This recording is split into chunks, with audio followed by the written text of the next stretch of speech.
All right, on a little bit of a roll here. So here is my sound. I've just done a few little tweaks. So what I've done is this sound. I assigned the random generator to go to the stereo panner and then just added a bit of smoothing. So with smoothing off, I'll just solo.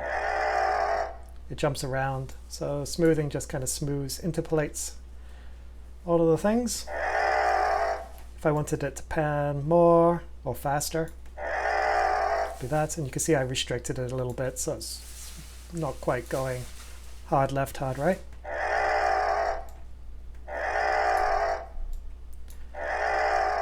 All right, so we got that. And then this sound.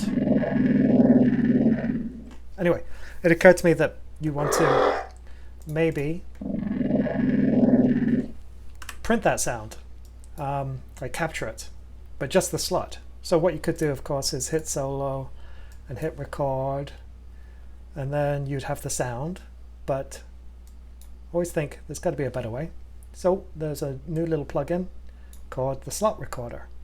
This is just a temporary UI. I'm going to make it so that you can sort of like latch it if you didn't have a MIDI keyboard and you had to actually use this keyboard here. Otherwise, it will just be like click to record, and you'd hold your mouse button down and then release and it will stop. So this is what it does. I'll click record and then do my sounds, and of course I don't have to be soloed.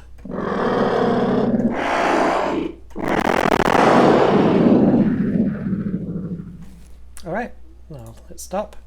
And now, for now, it's just temporarily swapped me, it's revealed it to me, that sound. So now back in Radium, let's see if I can get that in. I'll just pop it into slot 4. So there it is. I'll just solo it so we can hear it.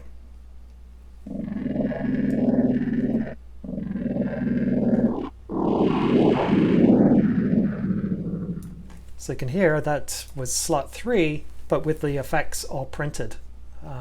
So then I could just turn this off and actually use it if I wanted to. So it's a way for me, even though I'm only hitting one note on these, I'm able to, because this one, I whacked a bunch of keys.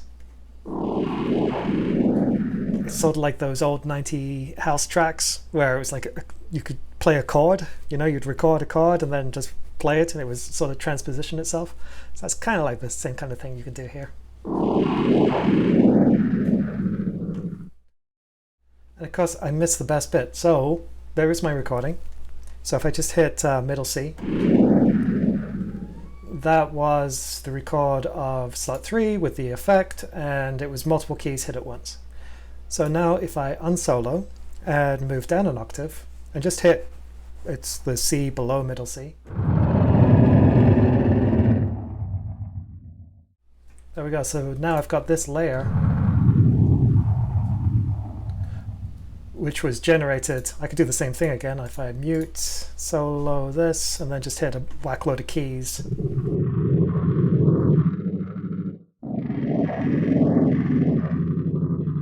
I've generated that complex content. So back to this slot again. So basically it's complex content that I've captured. Meanwhile, this, when I just hit middle C, you'll see it's just